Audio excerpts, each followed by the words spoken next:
मनसा वाचा कर्मणा, मन से,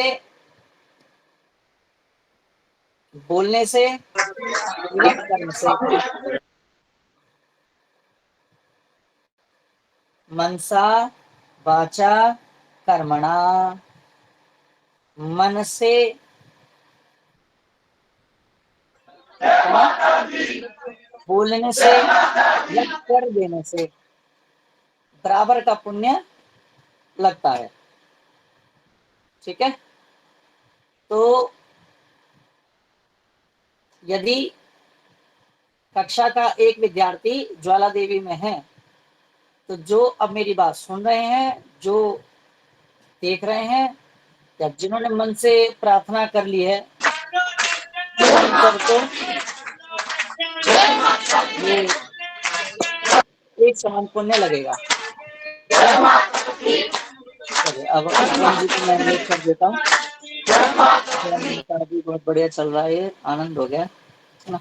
तो उपवन जी आप म्यूट हैं, आप कक्षा सुनना चाहें सुन सकते हैं, देवी के दर्शन करना चाहें तो वो ज्यादा इम्पोर्टेंट है। ठीक है, देवी के दर्शन हो रहे हैं तो और क्या ही चाहिए, है ना। तो कृति इज हियर, ओके, और मैं देख लेता हूँ कि डिलीट शो कर देते हैं।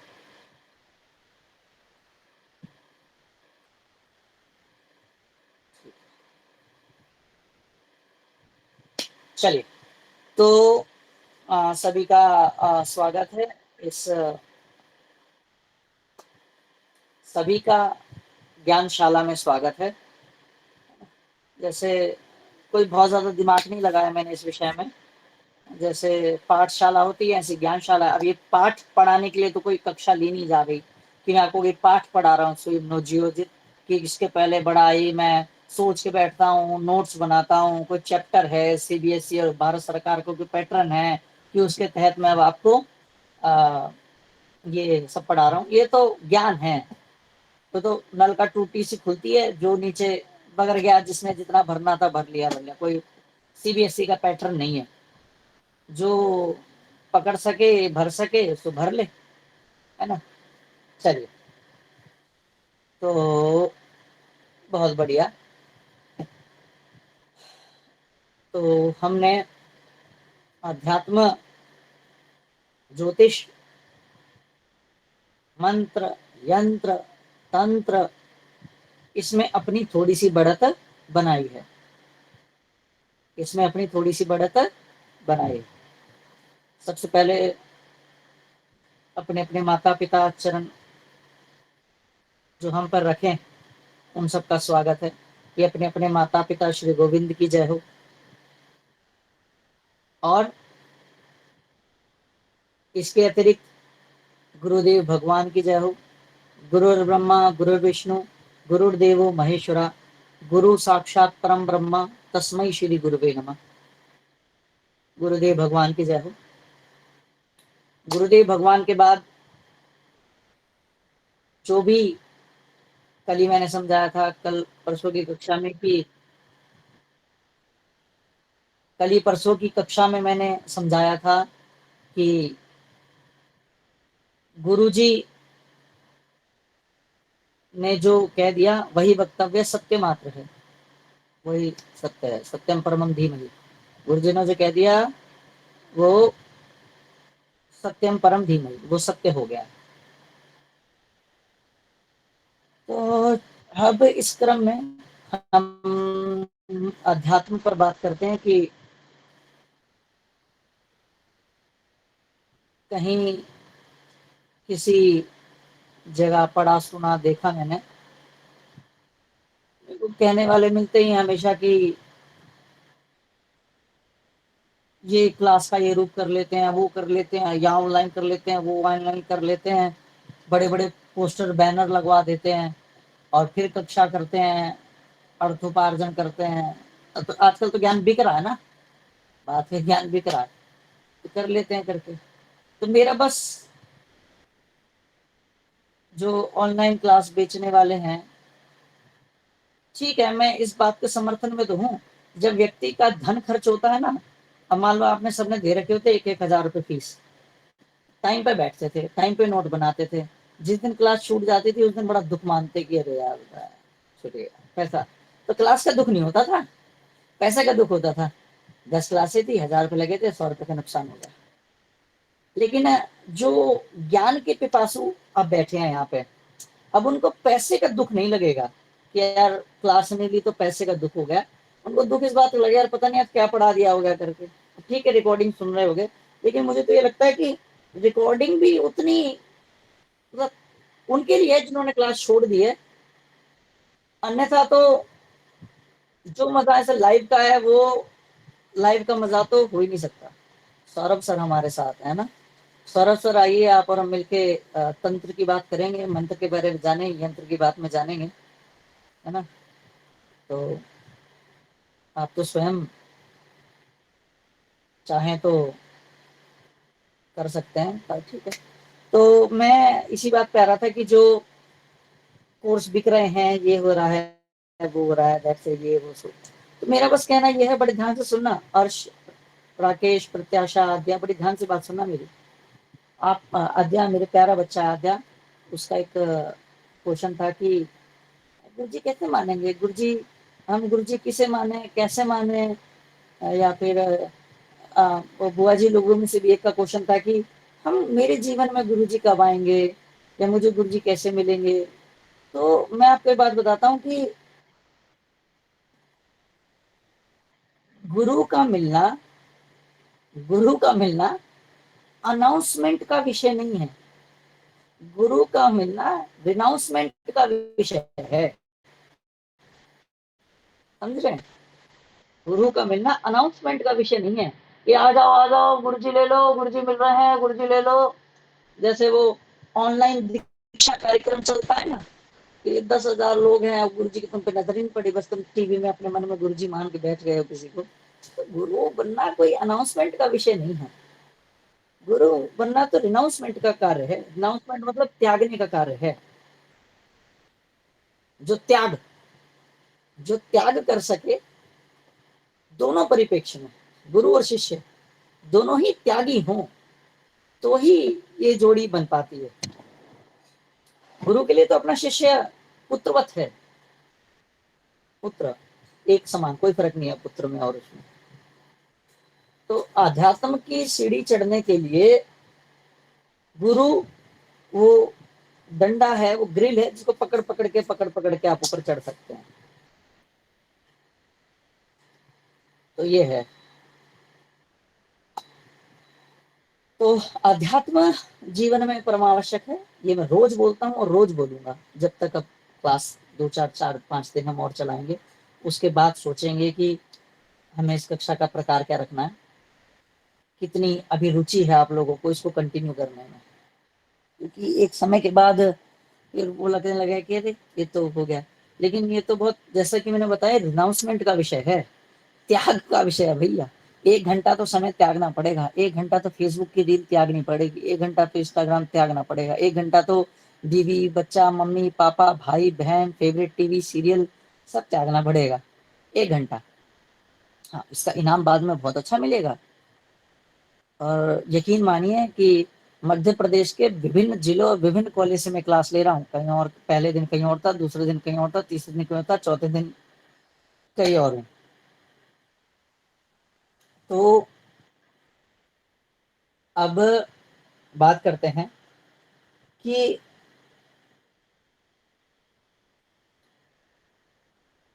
जो ईश्वर का नाम है वो स्वयं ईश्वर से भी बड़ा है।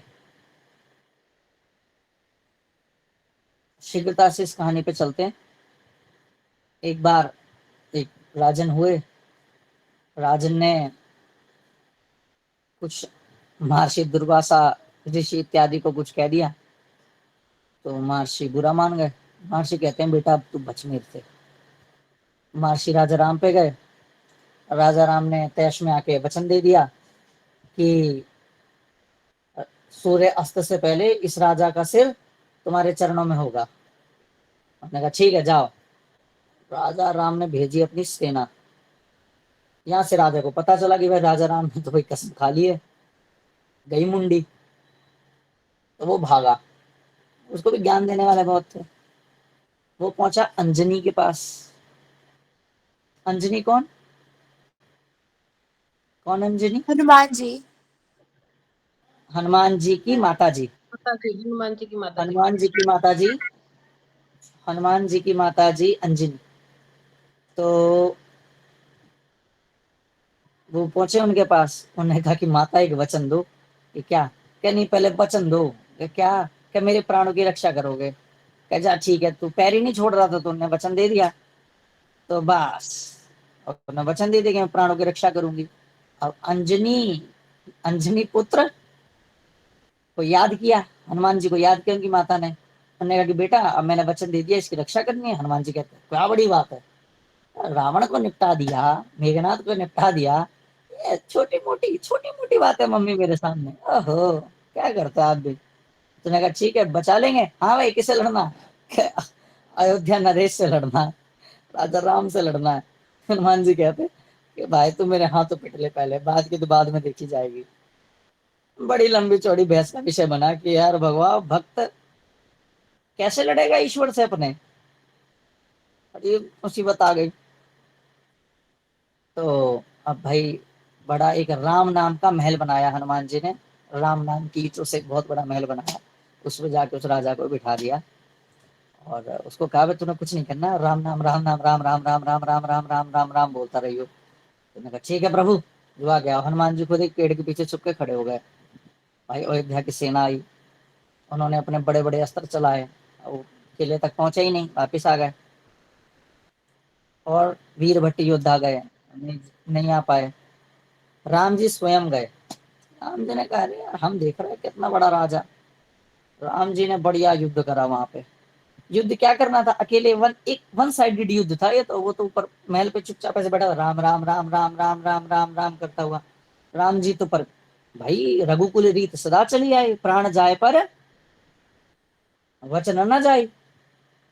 ठीक है, राम जी ने अपने अस्त्र चलाए,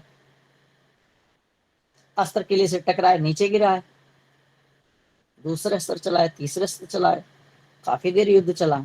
राम जी को गुस्सा आ गया, राम जी ने चलाया डायरेक्ट ब्रह्मास्त्र। तुम आई ऐसी, अब देखो तो राम जी ने चलाया ब्रह्मास्त्र।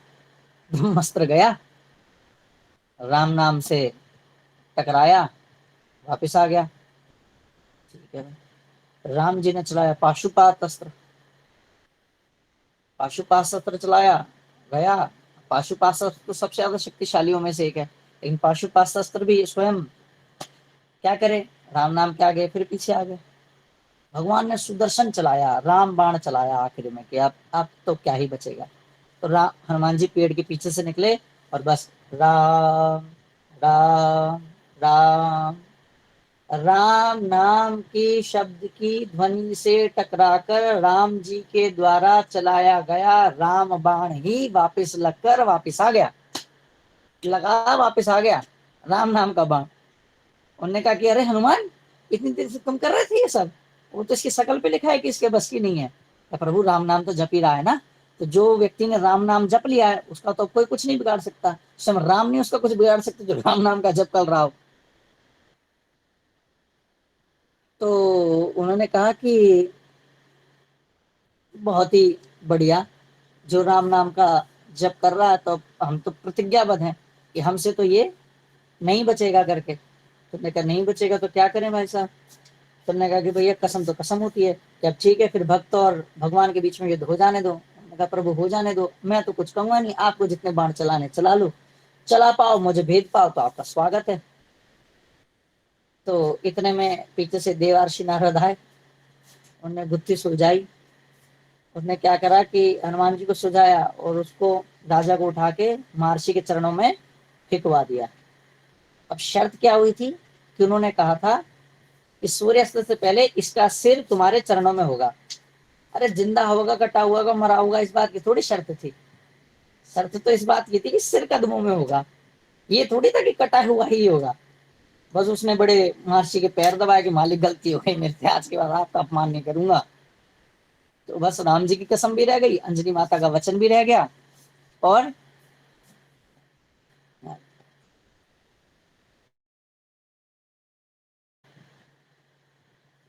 जो राम का नाम है वो राम से भी बड़ा है।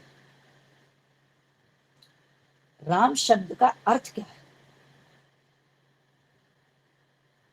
राम शब्द संस्कृत की रम धातु से बना है।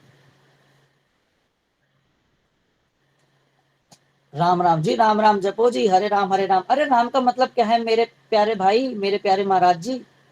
संतों को जो इतना प्रवचन दे रहे हो बता तो दो कि राम नाम का मतलब क्या है। मतलब फालतू बकवास नहीं की, ये वो नहीं। शाब्दिक अर्थ क्या है?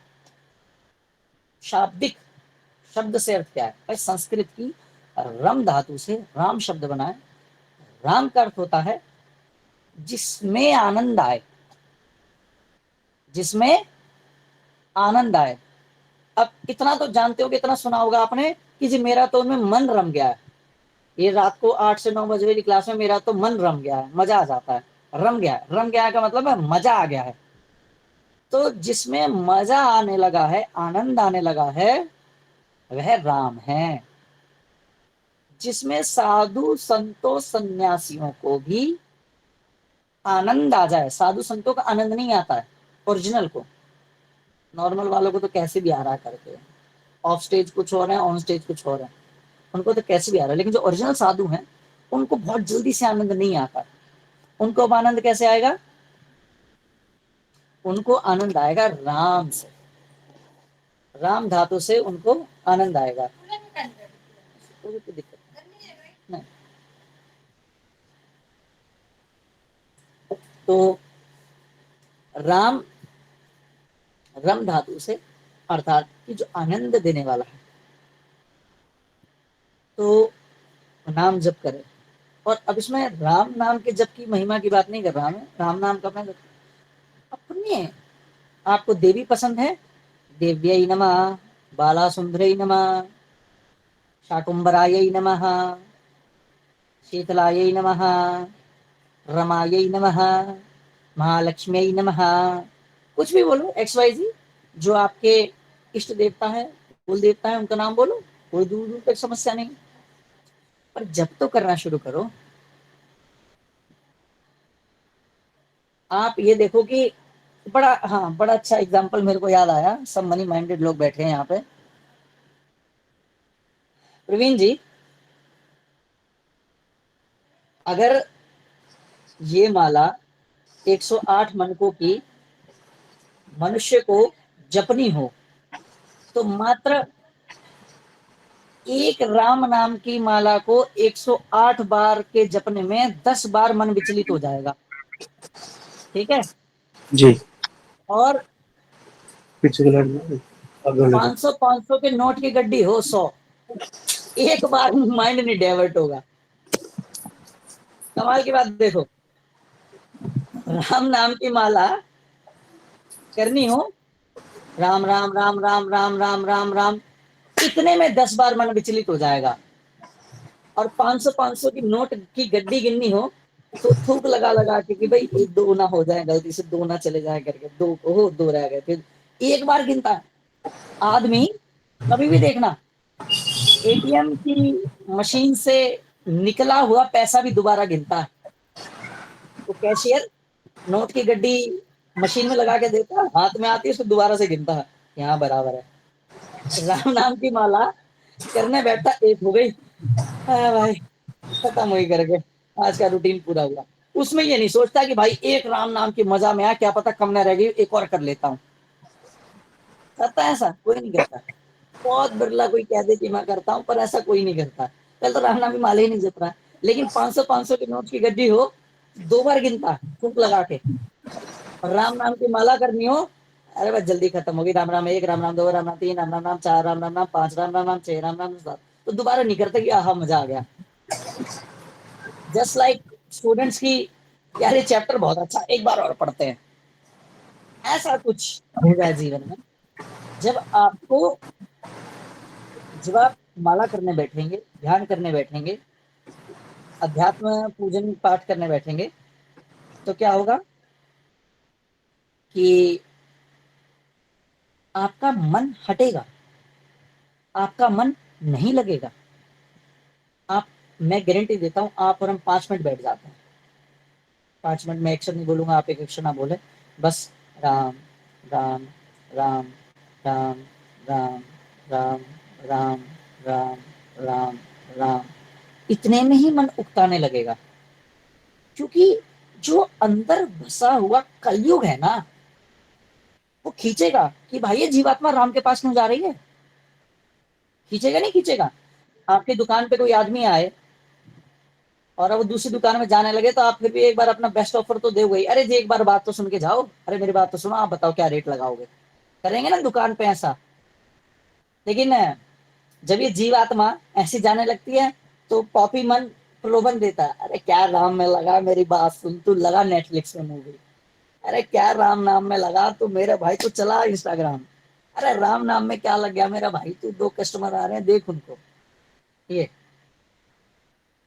ये तो कलयुगी प्रभाव है, लेकिन हमें इससे ऊपर उठना होगा। अब ऊपर कैसे उठेंगे? अभ्यास से। कृते प्रयत्ने किम न लभेत, अभ्यास करने से क्या प्राप्त नहीं होता।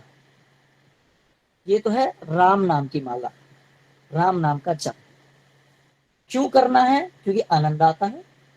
अब वो कितना ही मुश्किल लगे, कितना ही महंगा लगे, कितना ही सस्ता लगे, कितना ही नीरस लगे, कितना ही बेस्वाद लगे, कितना ही अजीब लगे, कितना ही उटपटांग लगे, कितना ही विचलित लगे, कितना ही भाव विभोर लगे, कितना ही भक्तिमय लगे, कितना ही आनंदमय लगे, कितना ही रुचिवान लगे, कितना ही रुचिकर लगे, डजेंट मैटर एट ऑल, करना है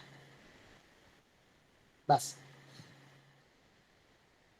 ये तो अध्यात्म का विषय है। क्योंकि जब आप एक राम नाम को नहीं जप पा रहे हैं, महादेव महादेव, राम में रुचि कम लग रही है, महादेव का नाम ले लो, नमः शिवाय ओम नमः शिवाय ओम नमः शिवाय ओम नमः शिवाय ओम नमः शिवाय ओम नमः शिवाय। माताएं ओम शब्द का उच्चारण ना करें, खाली नमः शिवाय नमः शिवाय नमः शिवाय नमः शिवाय नमः शिवाय। पुरुष लोग ओम नमः शिवाय ओम नमः शिवाय ओम नमः शिवाय ओम नमः शिवाय। तो यहाँ पे कोई मेरे ऊपर फेमिनिज्म की बाढ़ मत तोड़ देना, फेमिनिज्म की बाढ़ तोड़ने की जरूरत नहीं है मेरे पे, कुछ वेदों के नियम है। एक एग्जाम्पल मेरे दिमाग में आता है कि ओहो महिलाओं के मना कर रखा है, वो महिला को मना कर रखा है, अरे भाई दोनों की लॉजिक अलग अलग है। It's like a man asking a permission to use a girls washroom. ये कोई जिद है कि नहीं नहीं मैं तो गर्ल्स के वॉशरूम जाऊंगा, या महिला कहीं नहीं खाली पुरुष ही क्यों जा रहे हैं इस वॉशरूम में, मैं भी जाऊंगी। एक बहुत हट के एग्जाम्पल दिया मैंने, लेकिन बेसिक एग्जाम्पल आपको थोड़ा समझ आया करके, लॉजिक थोड़ी है इस बात का। जिसके लिए जो रूल बने हैं उसके लिए वो रूल बने हैं। कितने सारे ऐसे मंदिर हैं, कितने सारे ऐसे मंदिर हैं जिनके अंदर में पुरुष नहीं जाते।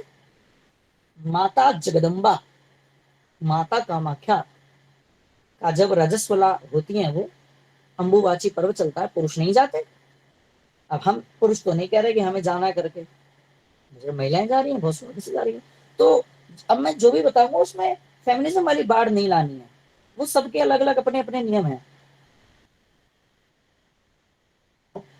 तो ये तो राम नाम की जप है। मैं आपको गुरु मंत्र तो तब दूं, मैं जिस मंत्र से आपको सिद्धि होगी वो तो तब दूं कि जब मुझे पता हो कि मेरे बच्चे एक स्थान पर बैठ के जपने वाले बन गए हैं। मंत्र बांट दिए मैंने खैरात की तरह कि लो लो लो लो लो, पकड़ो पकड़ो पकड़ो, और जब के बैठ के जपा नहीं जा रहा मेरा मंत्र, और घिस के खराब हो रहा है। एक ऐसे लोगों को दे दिया कि 2 मिनट बैठ के जप नहीं कर पा रहे। तो अपना सबसे पहले अभ्यास बनाओ। आज के अध्यात्म में यही टॉपिक था अपना। क्या बनाना है? अभ्यास बनाना है। मन मचलाए, जी पुताए, घरवाली बुलाए, घरवाला बुलाए, एज लॉन्ग एज माता पिता किसी बहुत जरूरी काम को ना बुलाए, तब तक एक स्थान पर बैठकर पहले भगवान, और जो बच्चे हैं, छोटे बच्चे हैं, स्कूल स्टूडेंट्स हैं, कॉलेज स्टूडेंट्स क्लास में, वो देवी सरस्वती का आह्वान करें। सरस्वती नमः सरस्वती ना, सरस्वती की कृपा भी होगी, पढ़ाई भी अच्छी आएगी। जो व्यापारी मंडल है, एडवोकेट हैं, वो बगलामुखी का जप करें। जो गृहस्थी हैं वो लक्ष्मी का जप करें। राकेश जी हनुमान जी का जप करें। करें, अभ्यास तो करो, बाकी तो हो जाएगा, कोई बहुत बड़ा विषय नहीं है।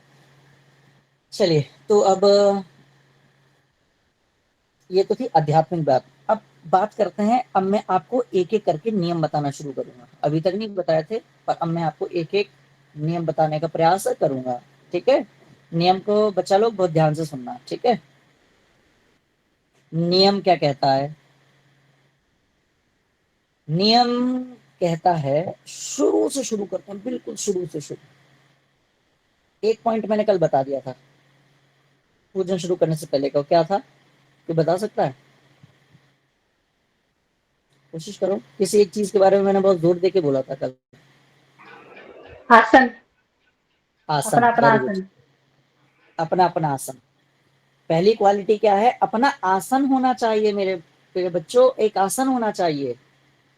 एक स्थान नहीं हो सकता, क्योंकि भाई वर्क प्लेस पे अलग अलग जगह बैठना पड़ सकता है। एक टाइम पे कभी कक्षा इधर है, कभी कक्षा इधर, कोई बात नहीं। एक आसन तो फिक्स करो कि मैं अपनी क्लास इसी आसन पर बैठ कर लूंगा, मैं अपना जब इसी आसन पर बैठ के करूंगा या करूंगी। आसन बहुत जरूरी है। कभी बड़े बड़े साधु महात्माओं को देखना तो उनका आसन उनका शिष्य लेके चलता है दिखाने के लिए। मैं पाठ पूजन पे जाता हूँ तो मैं भी अपना आसन लेके चलता हूँ। ठीक है, तो आसन होना चाहिए आपके पास। अब आसन से दूसरी बात करते हैं। 2-3 नियम सिखाऊंगा बस मैं आज आपको। अब अपने पास एक पंचपात्र ले लीजिए। 35-40 रुपए के आते हैं मैक्सिमम। क्या बोलते हैं उसको? पंचपात्र। उसमें एक इतनी सी तांबे की आचमनी होती है, और उसके अंदर छोटी सी चम्मच होती है जिसे आचमनी बोलते हैं। अर्घ्य और आचमनी होती है, तो उसमें अर्घ्य और आचमनी होती है। तो सबसे पहले तो एक आसन सिद्ध हो जाए। एक आसन पे एक स्थान पर एक समय पर बैठकर पूजन पाठ के नियमों को करना चाहिए, परंतु कम से कम एक आसन का नियम तो बनाओ। अब आप आसन पे बैठ गए, आसन पे बैठने से पहले क्या करना है? वो जो आपके पास पंच पात्र है उसको थोड़ा सा अपने आसन पे डालो और पृथ्वी को प्रणाम करो। आसन बिछी किस पे है? पृथ्वी पर बिछी है ना। पूजन करने बैठते हो, डायरेक्ट बैठ जाते हो, पूजन करना शुरू कर देते हो। अरे जिस पृथ्वी पर बैठे हो, है ना, नमस्ते सदा वत्सले मातृभूमे त्वया हिंदू भूमे सुखम वर्धितो हम महामंगले पुण्य भूमे तदर्थे पतत्वे शिखायो नमस्ते नमस्ते प्रभो शक्तिमन हिंदू राष्ट्रांग भूता इमे सादरंत्वा नमामो वयम। नमामो वयम, पहले उसको प्रणाम करते हैं जो ये हमारी हिंदू राष्ट्र भूमि है ना। हिंदू नमो हिंदू राष्ट्र भूमि, सिंधु राष्ट्र को, इस भूमि को प्रणाम करते हैं जिसपे हमारा आसन बिछा। आसन को प्रणाम करो, 2 बूंद अपने आसन पर डालो, फिर आसन को प्रणाम करो। उसके लिए तो प्रॉपर मंत्र भी होता है कि पृथ्व्याम तुरीणी, जो पृथ्वी से संबंधित शोना पृथ्वीनो भवान अक्षरा निवेशनी जच्छाना सर्म सप्रतः पृथिव्यै नमः अदार शक्ति नमः धराधरायै नमः। पृथ्वी नमः, आधार शक्ति नमः, धरा धरा को नमः है। आप तो सीधा हिंदी में बोलो, पूजन का क्रम भी आपको सिखाएंगे, पर आप सीधा हिंदी में बोलो। क्या बोलो? पृथ्वी देवी को नमस्कार है, फिर हमारी आसन को नमस्कार है। तो जल छिड़का, आसन पर बैठ गए। अब आपने राम का नाम जप शुरू करना है। ठीक है, तो सबसे पहले आपने क्या ले लेनी है? पंचपात्र। सबसे पहले वो आपको अभ्यास, अपनी गिनती छोड़ दो। ठीक है, जपमाला के बारे में मत सोचो, जपमाला की बात अपन कल करेंगे। आज आप सिर्फ क्या करो? गिनती में जो जितना आपसे 10 बार बोला जा रहा है, ओम नमः शिवाय, ओम नमः शिवाय, ओम नमः शिवाय, ओम नमः शिवाय, ओम नमः शिवाय, ओम नमः शिवाय, ओम नमः शिवाय। 1 मिनट बोला गया, 2 मिनट बोला गया, 1.5 मिनट बोला गया, बस प्रणाम कर दिया, हो गया इतना। कोई कुछ ज्यादा नहीं। माला का विधान कल बताएंगे भैया, माला कैसे घुमाते हैं। 99.99% आदमी को माला जपना नहीं आता। अपने आप को महाविद्वान पंडित जी लोग कहते हैं, और कुछ कुछ तो यजमान भी अपने आप को बहुत साधु संत समझते हैं। माला करनी नहीं आती है, ऐसे ऐसे जप रहे होते हैं, ऐसे नोट गिनने की तरह। माला जपने की विधि जो है वो कल सिखाऊंगा मैं प्रॉपर। पहले आसन में बैठना तो सीखो। जितनी बार राम ने नाम लिया गया, 1.5 मिनट 2 मिनट नाम लिया गया, उसके बाद अब जो आचमन जल था, और बच्चा लोग जो स्कूल के बच्चे हैं, बाबू लोग, तन्वी, आकृति, है ना, ये जो छोटे बाबू लोग हैं, आप क्या करो, आप लोग आचमन नहीं आप ले सकते, वैसे तो किसके मम्मी पापा आचमन को मना नहीं करते, इट्स अ गुड थिंग, पूजन पाठ के लिए यूज होती है। क्योंकि देखो खाने में तो सबके घर में सब कुछ बनता है ना। खाने में कभी उसमें आपने जो बढ़िया उसमें मैगी खा ली है, रोटी सब्जी खा ली है, तो उचित हो जाता है, पर ठीक है आप कम से कम अपने हाथ से उस कटोरी को धोएं। धुली हुई कटोरी है तो भी उसे अपने हाथ से धोएं, और उसमें एक चम्मच का प्रयोग करके आप उसको एज अ आचमन की तरह यूज कर सकते हैं, अगर आप पंचपात्री नहीं ले पा रहे तो। कोई बहुत ज्यादा नहीं, देहाती तो 20 25 50 रुपए की, कोई ज्यादा नहीं, लेकिन नहीं ले पा रहे हैं तो कटोरी आचमन का प्रयोग करें। जब आपने राम का नाम जप लिया है, उस जल को 2 बूंद जमीन पे डालें, अपनी आसन से टच करते हुए, मतलब 1 बूंद आसन पे डालो, 2 बूंद जमीन पे डाल लो, मतलब जितना गिरे, फिर उसको ऐसे जमीन पे ऐसे लगाओ और उसको माथे से लगाओ, और फिर खड़े हो। फिर खड़े होकर अपनी आसन को प्रणाम करो, फिर आसन को खुद से फोल्ड करो, और जो जमीन पे आपने पानी गिराया था उसको आप अपने हाथ से थोड़ा से मल के साफ कर दो। आज तक करा पूजन करते टाइम ऐसा कभी? करा ही नहीं। तो बेसिक है। मैं चाय बनाने को बोलूं और कह दूं कि हाँ चाय बनानी है पर गैस नहीं चालू करोगे, अरे ये कैसी बात हुई भाई? इसीलिए नियम तो भाई नियम है, नियम तो फॉलो करने पड़ेंगे। कोर्ट में केस लड़ते हैं तो जरा सी भी धारा, जरा सा भी सेक्शन पेपर में एक अक्षर इधर उधर लगे, जज तुरंत फाइल कैंसिल कर देता है कि धारा ये लगनी थी तुम्हें लगा रखी, ले जा इसको वापस। आ जाते मुंह उठा के। भगवान भाव के भूखे हैं, लेकिन इसका मतलब ही नहीं है तुम अपने मन की जो मर्जी रगड़ते रहोगे। बिस्तर पे उल्टे लेट के वहीं गंदे वंदे लेट लाट के सोच साच करके सू सात के उसी में बैठ के सिर खुजाते हुए तुम भगवान को जप रहे हो, भगवान कर रहे हैं, भगवान तो बहुत अच्छे कर लेंगे, बेवकूफ बना रहे हो खुद का भी भगवान का भी। Don't do this things. आप साधक बन रहे हैं सारे, तो अच्छे साधक बनो बाबू। काम अच्छा करो, अच्छी शुरुआत करो, अच्छे नियम से रहो, अच्छे कानून से रहो। तो ये बेसिक चीज आपको करनी।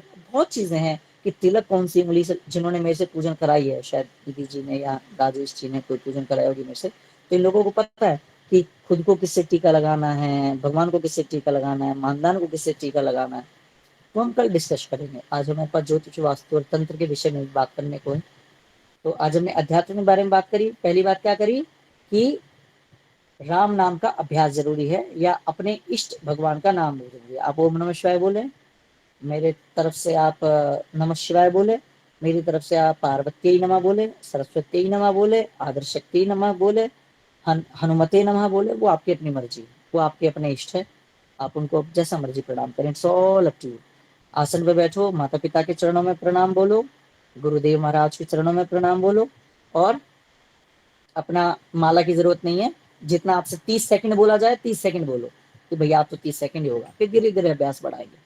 मैं इकट्ठा कह दूं नहीं जी नहीं 108 माला करनी है, कल से क्लास में भी नहीं आओगे, नाम नाम तो छोड़ो, सड़क जाओगे एक बार में। तो धीरे धीरे अभ्यास, 30 सेकंड का अभ्यास है। तो ये रहेगी हमारी बात कि धीरे धीरे अभ्यास बढ़ाओ चीजों का, इकट्ठा नहीं कूदना। स्विमिंग करनी है तो पहले 2 फुट पानी में करो, 200 फुट पानी में थोड़ी कूद जाओगे, डूबोगे मेरा नाम लगा दोगे, महाराज जी ने डुबो दिया, महाराज जी ने क्या डुबो दिया, महाराज जी तो कहते जा रहे हैं भैया अभ्यास बढ़ाओ पहले। मैं जिस क्षेत्र में हूँ, इस क्षेत्र में सिर्फ हेडपंप का पानी मिलता है, और कोस कोस पर पानी बदले, 4 कोस पर भाषा, 4 कोस पे भाषा बदल जाती है, 1 कोस पे पानी बदल जाता है। तो किसी किसी क्षेत्र का पानी ऐसा होता है कि प्यास ही नहीं बुझ रही है, उसको तो पीते रहो प्यास नहीं बुझ रही है। और यही प्यास भगवान करे आप लोगों को लगे कि राम नाम की प्यास आपकी बुझे ही ना, ऐसे ही आज ऐसा हेड पंप दे जाऊं मैं आपको, हिलाते रहो, पानी निकालते रहो, राम रस पीते रहो, और प्यास ही ना बुझेगी, मालिक थोड़ा और, थोड़ा और, थोड़ा और, थोड़ा और। तो चलिए राजा राम भगवान की जय। और आसन की जय, आचमनी की जय, जल देवता की जय, पृथ्वी माता की जय। Move on to next chapter. अब अगले चैप्टर की बात करते हैं कि हम करेंगे किस बारे में बात, वास्तु के बारे में बात करेंगे।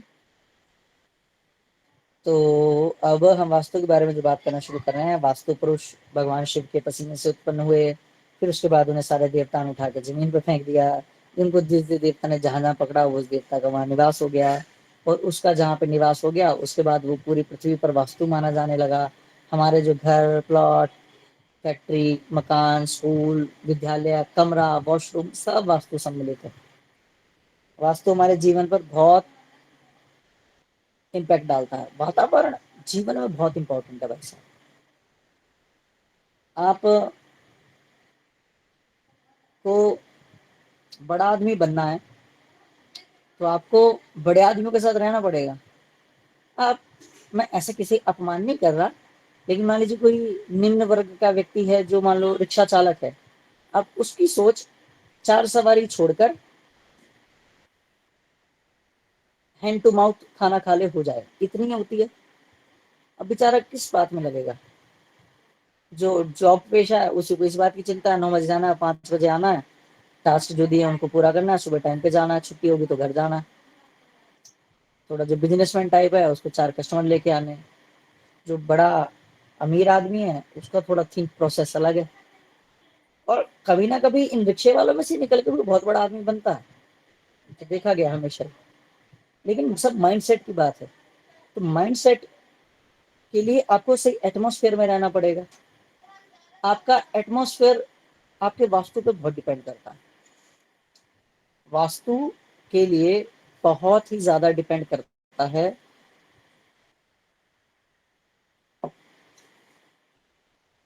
अच्छा वातावरण ही आपको अच्छी सिद्धि दे सकता है। वास्तु की आपको एक बात खास बताऊं कि मान लो आपको तंत्रात्मक सिद्धि करनी है, तो कुछ सिद्धि तंत्र की मंदिरों में होती है, कुछ सिद्धि कुएं पर बैठकर होती है, कुछ सिद्धि शमशान में बैठकर होती है, कुछ सिद्धि वन में बैठकर होती है, कुछ सिद्धि गौशाला में बैठकर होती है, और ईश्वर साक्षी है, कुछ सिद्धि तो मुर्दा लाश के ऊपर बैठकर भी होती है। बड़ा ही विचित्र सुन के, मुर्दे के ऊपर बैठकर सिद्धियां तक होती हैं, प्रेत पिशाच इत्यादि की। तो बहुत बात है। तो हर जगह आप कहाँ बैठे हैं बात बहुत मैटर करती है। तो जगह वास्तु बहुत ही ज्यादा इंपॉर्टेंट है, बहुत बहुत बहुत ही ज्यादा। तो वास्तु के कुछ बेसिक नियम से मैं आपको शुरू करता हूँ। आप उन्हें लिखते रहेंगे तो आपको बहुत हेल्प मिलती रहेगी। जैसे कि क्या, आपके यहाँ से शुरू करता हूँ, ठीक है। बेसिक, मैं अभी आपको नैऋत्य, ईशान, वायव्य और आग्नेय इन सब में नहीं घसीट रहा हूँ। मैं उस चीज में लेके जा रहा हूँ जो आपको अभी आपके आंखों के सामने अपने ही घर में दिख जाएगी। शुरू करें। वास्तु शुद्धि के लिए सबसे पहले क्या करें कि अपने दरवाजों पर, अपने घर के मौखानों पर, अपने घर की चौखटों पर गणेश जी को लगाना बंद करें। समझो क्या कह रहा हूं मैं। आम प्रचलन है, ओह पहला पूज्य गणेश जी को घर की गेट पे लगा देते हैं, गणेश जी को घर की गेट पे ऐसे चिपका देते हैं। पहली बात तो वो देवता है, भोग कहीं चिपकाने की जगह नहीं है। दूसरा, गणेश जी की कमर में दृढ़ता का वास होता है, ठीक है। तो अगर आपने घर के मेन तरफ पे स्वास्तिक बना रखा है और पीछे नहीं बनाया तो घर में लक्ष्मी रुकेगी ही नहीं, एक अजीब सा माहौल बना रहेगा। यदि आपके घर पे स्वास्तिक बना है तो जहां फ्रंट साइड में बना है जस्ट उसके बैक साइड में भी एक बना, उसके विकार को रोकने के लिए। पॉइंट नंबर 1 हो गया, गणेश जी नहीं चिपकाने हैं, और चिपकाने हैं तो दोनों साइड चिपकाओ। क्लियर। पॉइंट नंबर 2, दीपावली पर ये जो प्लास्टिक के पैर लेके जमीन पे चिपका देते हो ना, लक्ष्मी माता के स्वस्तिक बना होता है, बहुत लोग करते हैं ऐसा और अपने आप को बहुत बड़ा भक्त समझते हैं कि हमारे यहाँ तो लक्ष्मी जी के छोटे छोटे पैर आए हैं।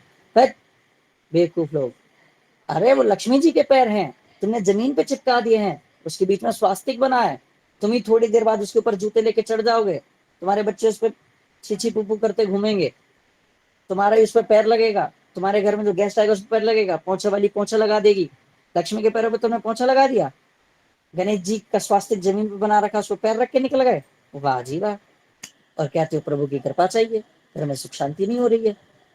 हटाओ, अगर किसी के घर में लगे हुए हैं तो आप किसी के घर में जाओगे तो आपको बात याद रहेगी, हमारे गुरुजी ने बता रखा है कि यार ये जमीन पे होना चाहिए, क्या क्यों नहीं होना चाहिए, तो कम से कम आपको लॉजिक पता है कि भाई गणेश स्वास्तिक मतलब गणेश जी का मुख, स्वास्तिक का मुख, गणेश जी के मुख पे तो पैर रख के चले जा रहे हो, फिर कहते हो बहुत अच्छा बहुत अच्छा।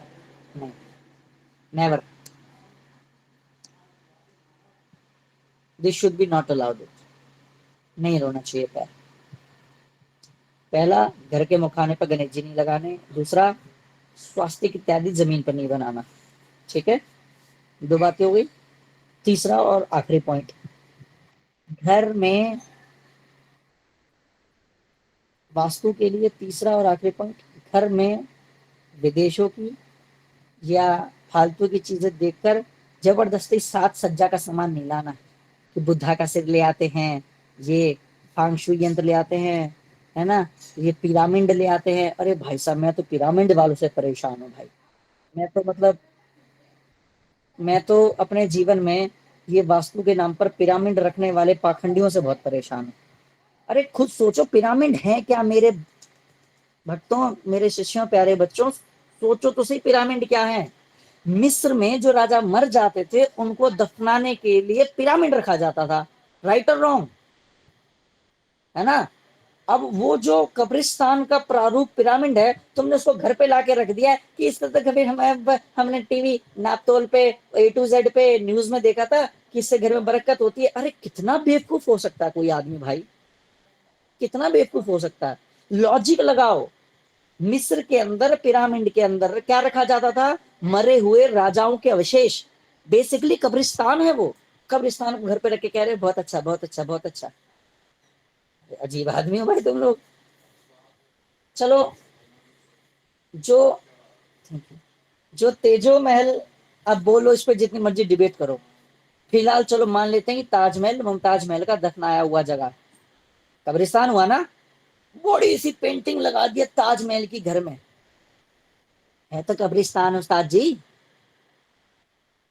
बड़ा इतना सुंदर मार्बल का, आगरा गए थे जी खरीद के लाए, घर पे आगरा गए थे, वहां से ताजमहल रख रखा है। अरे है तो कब्रिस्तान भाई साहब, है तो कब्रिस्तान। फिर तुम कहते हो हमारे घर में तो वाह मजार रख रखी है घर में, और कहते हो कि हमारा तो बहुत बढ़िया है, हमने तो बहुत देखो सुंदर, कितना सुंदर ताजमहल ला के रखा,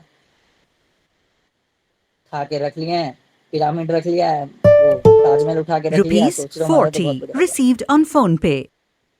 कलयुग ऐसे ही छोटी छोटी चीजों से घर में प्रवेश करता है, ये बहुत बड़ी बातें नहीं है, और मैंने कोई बहुत अथाह ज्ञान का प्रवेश नहीं बोल दिया आप लोगों को, मैंने वो बोला है कम से कम मेरे अपने शिष्य तो इन चीजों से बचे रहें, अनजाने में तो गलती ना करें। अब जान के डला चाहे अनजाने में डला, चाय में नींबू डालोगे तो दूध फटेगा ही ना, पीने वाले का पेट खराब होगा ही ना। अब जान की हो रही है, गलती से हो रही है, गलती गलती है भाई साहब, गलती गलती है, और गलती का प्राश्चित हो या दंड मिले, दो ही विधान, या तो प्राश्चित करे दंड मिले, तो प्राश्चित क्या है, उठा के बाहर फेंको, वरना तुम्हें अपने आप दंड मिलेगा। बच्चों की शादियां लेट हो रही हैं, कारोबार नहीं बन रहा है, व्यापार नहीं बन रहा है, और फिर कहते हो हमें तो समझ नहीं आ रहा जी, काम बनते बनते रुक जाता है, क्यों बन रहा है, इन्हीं गलतियों की वजह से बन रहा है भाई, इन्हीं यही गलतियों के कारण से बन रहा है। घर में फ्लावर बास के नाम पे खाली बर्तन रख रखे हैं, घर पे खाली बास खाली बर्तन नहीं होने चाहिए। अब रसोई की बात नहीं कर रहा हूँ, क्या गुरुजी सारी की रसोई में, रसोई की बात नहीं कर रहा, जो संभालने के लिए फ्लावर पोट रख देते हो ना उसमें, वो खाली सुंदर ब्रास रख, खाली मत रखो, उसमें सुपारी डाल दो, सिक्का डाल दो, खाली मत रखो। आपकी सुबह ही खाली देख के शुरू हुई है, it's not a good thing. Vastu के परिप्रेक्ष्य में आज हमने यही बात सीखी है, क्या क्या, गणेश जी नहीं लगाना है, स्वास्तिक जमीन पे नहीं बनाना है, ठीक है, और ये पिरामिड और ये ताजमहल कटे हुए बुद्धा के सर ये नहीं रखने हैं, ठीक है, खाली और वास नहीं रखनी। है ना, ये खाली वास वगैरह नहीं रखने हैं। क्लियर? ये आज के वास्तु के नियम, ये आज की वास्तु टिप्स हैं। ओके। लेकिन आप अपने आप तो इसे जीवन में प्रयोग करना शुरू करें, आपको धीरे धीरे अपने आप लाभोत्तर दिखाई देगा। चलिए अब बात करते हैं ज्योतिष पे। वास्तु पे बात हो गई, अध्यात्म में बात हो गई, 10 मिनट ज्योतिष पे, फिर 10 मिनट तंत्र पे बात करेंगे। ज्योतिष पे 10 मिनट की बात यह है कि जैसा कि मैंने पहले बताया था, मेष, वृष, मिथुन, कर्क, सिंह, कन्या, तुला, वृश्चिक, धनु, मकर, कुंभ। हालांकि मेरी गलती है, मैं उसमें कहा कि मैं वो भेज दूंगा। 1 8 के मंगल, 2 7 के शुक्र, 3 6 का बुध, 4 का चंद्रमा, 5 का सूर्य, 9 12 का गुरु, 10 11 का शनि। लेकिन वो क्या करूं, समय नहीं है ना। सुनील जी तो इस बात को अच्छे से समझते हैं कि भैया महाराज जी पे तो समय हो ही नहीं रहा, आज यहाँ है, कल वहाँ है, वहाँ है, तो समय नहीं मिल पा रहा पीडीएफ बनाने का। अब मैं किस दिन कच्ची बैठ के बनाऊंगा, लगेगा समय तो, लेकिन उसमें मैं लिख दूंगा। मैं सोच रहा हूँ हैंड रिटन लिख दूं। असल में क्या, मैं वेट कर रहा हूँ, मैं 1 2 दिन में घर पहुंच जाऊंगा, घर पे बने बनाए नोट्स रखे, मैं उसकी फोटो खींच के डाल दूंगा, आप लोगों को आसान हो जाएगी। बल्कि वो तो मेरे गुरु गुरु परंपरा के हैं, तो और ज्यादा अच्छा हो जाएगा आप लोगों के लिए। तो बस 1 2 दिन और वेट करो। आज क्या तारीख है, 6 7 8 में पहुंचने का प्रयास करूंगा मैं दिल्ली, पानीपत, वापिस घर किसी स्थान पे पहुंचूं या उसको यहाँ मंगा लूँ। अभी तो मैं बहुत दूर हूँ, कहीं मध्य प्रदेश के दूसरे कोने पे हूँ, यहाँ के बाद राजस्थान निकलना है, बहुत शेड्यूल है। तो खैर, तो मेष, वृष, मिथुन, कर्क, सिंह, कन्या, तुला, वृश्चिक, धनु, मकर, कुंभ, मीन। 1 8 का मंगल, 2 7 का शुक्र, 3 6 का बुध, 4 का चंद्रमा, 5 का सूर्य, 9 12 का गुरु, 10 11 का शनि। ये सब जो बातें हैं हम इनके बारे में थोड़ा थोड़ा बात कर चुके हैं कि राशि क्या होती है। मैंने बताया था कि भाई मेष बन रहा है तो मेष, बैल बन रहा है तो वृष, है ना, केकड़ा बन रहा है तो कर्क। ऐसे हमें देख के पता चला कि 12 राशियां होती हैं 360 एंगल पे। जब हमारे ऋषियों ने अपनी अंतर चेतना से देखा तो उनको 380 डिग्री पर पृथ्वी के घूमने पर 12 राशियां दिखाई दी, ठीक है, और ग्रह नक्षत्रों में दिखाई दिए, ठीक है, मंगल, गुरु, बृहस्पति, शुक्र, शनि, वीनस, मार्स, ये सब दिखाई दिए। अब हम बात करते हैं कुंडली। किसने देखी है, लगभग एक बार सबने देखी होगी। ये कुंडली होती है जिसमें 12 खाने बने होते हैं। मेरे को तो प्यारा बच्चा है मेरी बेटू, कहाँ याद है, रोज बोलती है कि सर मुझे 5 मिनट पहले कॉल कर देना, मैं आपको बता दूंगी। ऐसे शुरू होती है, मेरे पास 5 मिनट ही नहीं मिल पाते हैं। मैं आज से सीख लूंगा संभाव। खैर, तो 12 भाव होते हैं हमारी कुंडली में। 12 भाव है। 12 भाव का मतलब 12 घर। 12 भाव का मतलब 12 घर। हर एक घर अलग अलग चीज को रिप्रेजेंट करता है। आज हम सिर्फ पहले घर के बारे में बात करेंगे, ठीक है, सिर्फ पहले घर के बारे में।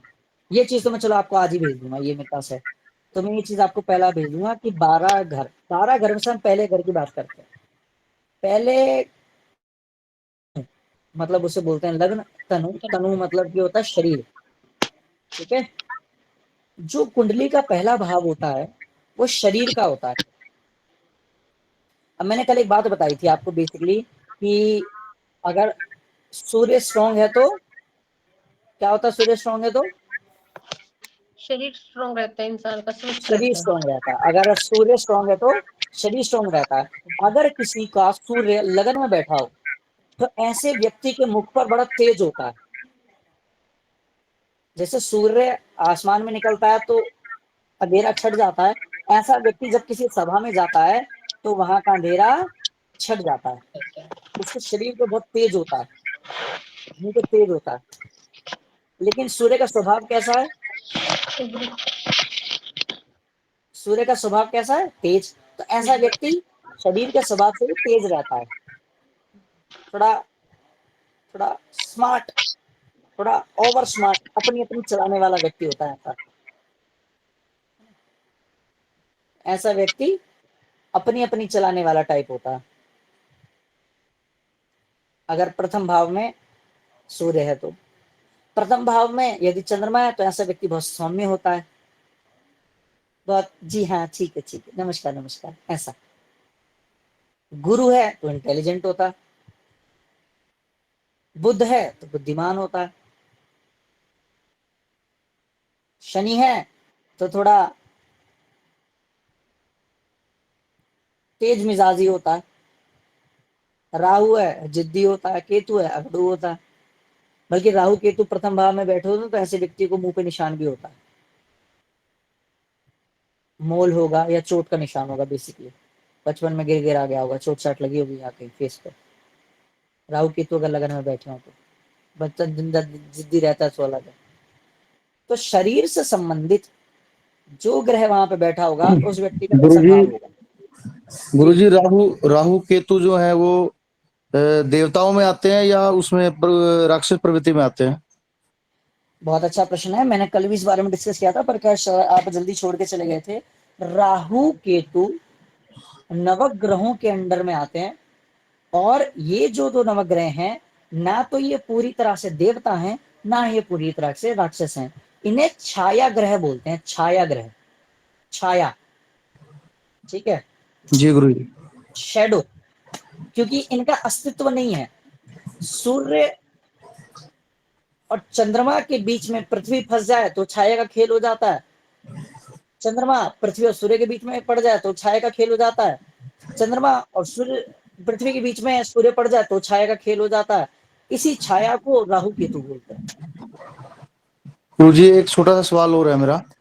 जी जब समुद्र मंथन हुआ था जी तब इन्होंने देवताओं की लाइन में देवताओं का रूप धारण करके अमृत धोखे पी लिया से था। अमृत पी लिया था। तो उसके बाद इनको ना मतलब पनिशमेंट किया गया था। तो जी इनका इनका रक्त गिरा था 2 जगह पे। जी तो उस चीज से मुझे पता लगा है, मुझे किसी ने बताया कि वो उससे जहां इनका रक्त गिरा तो उससे प्याज हम सब्जी में डालते हैं उसका वो आरे के एक का किसी का रक्त गिरा, दूसरे का गिरा तो उससे लहसुन बना। ये बात कुछ अब मैं है गुरुजी? नहीं, इस बात में कोई गंभीर सत्यता नहीं है। जी इस बात में कोई गंभीर सत्यता नहीं है, ठीक जी है, क्योंकि इससे पहले भी राक्षस होते थे, इससे पहले भी मांस मदिरा का भोजन होता था, ठीक है, और राक्षस तो थे ही ना। जी राक्षस जब सोचो कि इतने टाइम पहले जब शराब होती थी तो क्या लहसुन प्याज नहीं होता होगा? जी इसके बारे में सिर्फ अटकलें हैं। कुछ लोग कहते हैं कि मधु कैटब से ये उत्पन्न हुआ है, कुछ लोग कहते हैं राहु केतु से उत्पन्न हुआ है, कुछ लोग कुछ कहते हैं, कुछ लोग कुछ कहते हैं। इस बात में कोई 100% सत्यता की बात नहीं है। इतनी सी बात है, मैं इस बात से आपकी बात को पूरा कर देता हूँ कि जब हम बोलते हैं ओम त्र्यंबकम जाजामहे सुगंधिम पुष्टिवर्धनम, सुगंध हो, क्या लहसुन और प्याज में सुगंध होती है? नहीं होती। दुर्गंध होती है। इसीलिए पूजन पाठ में लहसुन प्याज को मना करा जाता है। इसके अलावा लहसुन प्याज में कोई दिक्कत नहीं है, दूर दूर तक दिक्कत नहीं है। गुरुजी अच्छे अपने अच्छे साधक खाते हैं। जो भी हमारा भोजन बनता है वैष्णो भोजन बनता है तो उसमें इसका उपयोग इसीलिए नहीं किया जाता या कोई और कारण है गुरुजी? यही एकमात्र कारण है बस। इनके अंदर तमस का वास होता है, यही एक कारण है, बस इसके अलावा कोई दूसरा कारण है ही नहीं है। बल्कि आपको लू लग रही है ना, तो जब बैठना हो चाहे हो चुपचाप प्याज खाओ, लू लगेगी प्याज बचाएगा। बचाएगा नहीं बचाएगा? सर्दी है, जी हार्ट के गुरुजी। पेशेंट है, औषधि की तरह आप कुछ भी प्रयोग करो, औषधि की तरह आप कुछ भी प्रयोग कर सकते हो। अभी तो आप मेरे साथ साधना में आगे बढ़ेंगे, तंत्र में आगे बढ़ेंगे, तो आप इन बातों को, आपको ये बातें बहुत छोटी लगने लगी। मैं ये बातों में पड़े me myself is not, I am not fan of लहसुन प्याज, लेकिन अगर मैं अपने तो दुनिया घूमता हूँ, मुझे हर टाइप का खाना मिलता है, तो मैं कभी उसमें प्राय भेद नहीं करता। लहसुन प्याज मैंने बना दिए, लहसुन प्याज की साइंटिस्ट ने बना दिया, भगवान ने बनाया भाई, औषधि की तरह है, जहां डला है तो उसको पान करने में कोई बुराई नहीं है। जो गुरुजी विद्यार्थी है, जितने भी गुरुजी बालाजी के भक्त हैं या कोई है वो लहसुन प्याज को सबसे पहले मना करते हैं। लहसुन प्याज को मना करते हैं, वैष्णव भक्त लहसुन प्याज को मना करते हैं, जो साधारण साधक है वो सभी मना करते हैं, क्योंकि इससे तामसिकता बढ़ती है। मैं आपको ये अगली क्लास में बताऊंगा सतोगुण रजोगुण और तमोगुण क्या होता है। ये समझो कि अब अचानक से ज्योतिष के अंदर तंत्र की बात शुरू हो गई है, जी ये गुरुजी। हमारा कवर हो जाएगा। हमारे 3 प्रकार के तत्व होते हैं, कितने? 3 प्रकार के 3 गुरु। प्रकार, सतोगुण, रजोगुण और तमोगुण, ठीक है, ठीक है जी। सतोगुण, रजोगुण, तमोगुण। दूध, घी, दही, ये सब किस में आ जाते हैं? सतोगुण में, ठीक है। जी गुरु जी। बाकी जो अनाज इत्यादि हैं ये हो जाते हैं रजोगुण में, रज से उत्पन्न में रजोगुण में हो गए। बेटा तमोगुण मतलब जिनके खाने से शरीर में तमस बढ़ता है, तमस मतलब कि नेगेटिविटी बढ़ती है, या फिर ये कह लो कि स्वाद बढ़ता है। अभी आप देखो, आपको अभी मैं सिर्फ उबली हुई दाल दे दूं जिसमें नमक ना हो, है ना, सिर्फ पानी में उबली हुई है, खाने में स्वादिष्ट लगेगी? नहीं नहीं लगेगी। लगी। लहसुन प्याज का तड़का लगाओगे टेस्टी लगेगी, जी गुरु जी। फैक्ट है। तो जो वैष्णव हैं, जो भक्त इत्यादि हैं, वो इनको छोड़ने के लिए इसलिए बोलते हैं ताकि व्यक्ति सादगी की तरफ बढ़े। जो इंसान लहसुन प्याज नहीं छोड़ पा रहा वो क्या बालाजी की भक्ति में जाएगा? समझ गए गुरु जी, मैं समझ गया। लेकिन वो क्या है, इन चीजों को धर्म से जोड़ देते हैं संभाव। राधे राधे राधे। तो वो इन चीजों को धर्म से जोड़ देते हैं। तो धर्म से जब चीजें जुड़ जाती है ना तो वो कॉम्प्लिकेटेड। अब मैं आपको ना बहुत सारे ऐसे फैक्ट बता दूंगा, आपको सुनकर बड़ी हैरानी हो जाएगी। तो मैं तो कई बार ऐसे चीजों को बताने से बचता हूँ जब तक साधक मेरा परिपक्व नहीं हो गया। अब मैं आपको एक बहुत छोटी सी बात बताऊं तो आपको सुनकर बड़ी हैरानी लगेगी कि लहसुन प्याज बहुत सारे, ये आप लहसुन प्याज रही है। मैंने जब क्लास शुरू करी थी तो मैंने बताया था कि कुछ कुछ ऐसी साधनाएं भी होती हैं जो मुर्दे पर बैठकर होती हैं। जी तो प्याज लहसुन तो टॉपिक ही कहाँ रह गया। प्याज लहसुन तो साधारण जन के लिए बात है, लेकिन जो क्या हुआ, मैं बहुत छोटी सी कहानी सुनाता हूँ। अघोर तंत्र के बारे में मुझे आज बात करनी थी, पर अब धीरे धीरे क्लास भी खत्म हो रही है, तो मैं फिर भी अघोरियों की एक कहानी सुनाता हूँ आपको, बहुत प्यारी सी। उसका उसके बाद आपका मन का प्रश्न क्लियर हो जाएगा, ठीक है। आपका ये प्रश्न आप दोबारा किसी से करोगे नहीं, आप इस बात प्रश्न को जान जाओगे और ये प्रश्न अब सारे जान जाएंगे। एक बार अघोरी तपस्या कर रहे थे हिमालय पर्वत पर बैठकर, शिवलिंग के पूजन कर रहे थे।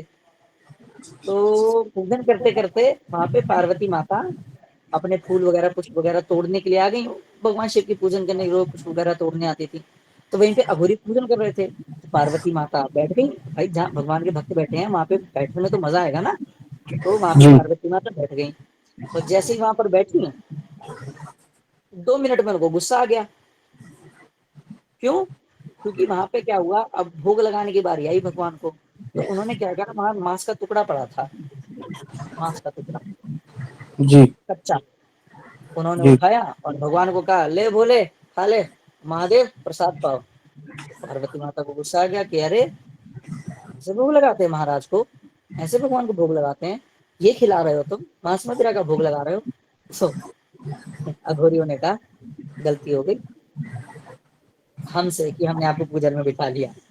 आप देवी हैं, आपको प्रणाम है, और हमारी पूजन के बीच में मत बोलो, हमारा अपना अलग चलता है। कहा नहीं नहीं, अब कैसे चलता है, हमसे मत जो, हमारा अलग चलता है, आप अपनी जाओ ना, आप अपना फूल पत्ती चढ़ाओ जाके, हमसे क्यों बहस करने लगी हूँ। नहीं नहीं, मैं पूजा करके दिखाती हूँ। तो ने कहा ठीक है तुम कर लो। उसी शिवलिंग पर माता रानी ने दूध चढ़ाया, दही चढ़ाया, शहद चढ़ाया, पंचामृत चढ़ाया, सुंदर सुंदर फल चढ़ाए, पुष्प चढ़ाए, और भगवान जी को बहुत सुंदर से सजा दिया। और सजा कर कहती है ऐसे होती है पूजन। तो अघोरी कहते हैं कि अभी तक तुमसे पूजन कह रही थी, ये पूजन थोड़ी है। तो भगवान ने कुछ स्वीकार नहीं करा? कि क्या मतलब स्वीकार नहीं करा, ये सब तो चढ़ा है। कह रहे इसे स्वीकार करना नहीं कहते मेरी माँ, अब मैं सिखाता हूँ, मैं बताता हूँ क्या होता है। उन्होंने सारा फूल पत्ती हाथ से उठाया, मांस का टुकड़ा उठाया, शिवलिंग पे लगाया, महादेव प्यार से खिला रहे हैं, भोग को पाओ। और वो जो मांस का टुकड़ा था वो शिवलिंग के अंदर समा गया, अंदर चला गया। माता रानी देख के हिल गई। माता रानी भागी भागी आई शंकर भगवान के पास, कहे जी ओए ए भैया सुनो, तो क्या हुआ? कह रहे उनने मांस रखा तुमने खा लिया। कह तुम, भगवान देवादिदेव महादेव कहते हैं कि देखो सबकी परंपराएं, सबकी पूजन विधि, है ना, सबके हठ योग अलग हैं। तुम जिस विधि में विश्वास रखते हो तुम उस विधि का प्रयोग करो। ये जिस विधि का प्रयोग करते हैं अघोरियों से मत उलझो, इनकी विधि अलग है, इनका प्रकार अलग है। इनकी विधि अलग है। इनको अलग रहने दो, तुम जो फूल पत्ते चढ़ा रही हो, तो मैंने ये थोड़ी कहा तुम्हारे स्वीकार नहीं कर रहा, तुम्हारे भी स्वीकार है, पर उनको उनके लिए छोड़ दो। तो किसी की विधा में लहसुन प्याज चलता है, किसी की विधा में लहसुन प्याज नहीं चलता है। अपनी जो विधा है, अपनी विधा में अपन लहसुन प्याज से या किसी भी इस प्रकार की सामग्री से बैर नहीं मानते हैं। ठीक है, अपन तो शैव जी हैं, ठीक है, अपन तो शैव हैं। जो सात्विक तपस्या करने वाले हैं, जो सिर्फ नाम का जप करने वाले हैं, जो सिर्फ मंदिर के पुजारी हैं, जिनका तंत्र से कोई लेना देना नहीं है, जब तंत्र की एबीसीडी नहीं पता, जो सिर्फ राम नाम राम नाम राम नाम का जप करते हैं, ऐसे प्रेमानंद महाराज, उनके लिए है। जो तंत्र स्वभावात है, उनके लिए प्याज लहसुन का पर्याय नहीं है, है ना। तो इतनी सी बात है। तो आज तंत्र में आप ये जाने कि जो अघोर तंत्र के बारे में बात कर रहे हैं, इसकी मर्यादाएं बाकी वैष्णवों से अलग है। ठीक है, इसकी मर्यादाएं बाकी वैष्णवों से अलग है, इसलिए हमें इन बातों में नहीं उलझना है। हमारे नियम, हमारे कायदे, हमारे कानून अलग हैं। हाँ, आप सिर्फ बालाजी की प्रार्थना करते हैं, पूजन करते हैं, नॉर्मल पाठ पूजन करते हैं, तो आप प्याज लहसुन त्याग सकते हैं। लेकिन आप अघोर साधना की तरफ बढ़ रहे हैं, तो वो बात अलग हो जाती है। तो आज हमें गुरु तंत्र में जाना है कि तंत्र की विधा अलग अलग होती है। ठीक है, अघोर तंत्र अलग होता है, वैष्णव सिद्धांत अलग है, सामर्थ अलग है, शाक्त अलग है ना। तो ये जी सब गुरु जी। अलग अलग है। तो प्याज लहसुन खाने वालों से कोई आपत्ति नहीं है, नहीं खाने वालों से कोई आपत्ति नहीं है। जिसका जो मार्ग है वो उसका अनुसरण करे। गुरुजी, मेरी माता जी हैं और ये इन्होंने ना देवकी नंदन ठाकुर जी का नाम लिया हुआ है। बहुत तो बढ़िया। ये हमारे घर में ना, हमारे घर में भी सब्जी नहीं बनने देते लहसुन प्याज की। ये मेरी माता जी है। मम्मी गुरुजी है, प्रणाम करो। राम राम जी। राम राम जी, राम राम राम। राधे तो राधे। राधे राधे। तो अभी आप लोगों ने अब देख लिया होगा कि प्याज लहसुन जैसे छोटे टॉपिकों पे हमारी बात या बहस सही नहीं है। हमारा जो टॉपिक है वो उग्र तंत्र है। ठीक है, हमारा तो लेवल ही मतलब इस सब ये प्याज लहसुन की बात है ना, बस कथा वाचकों के मुंह तक रह गई है बस।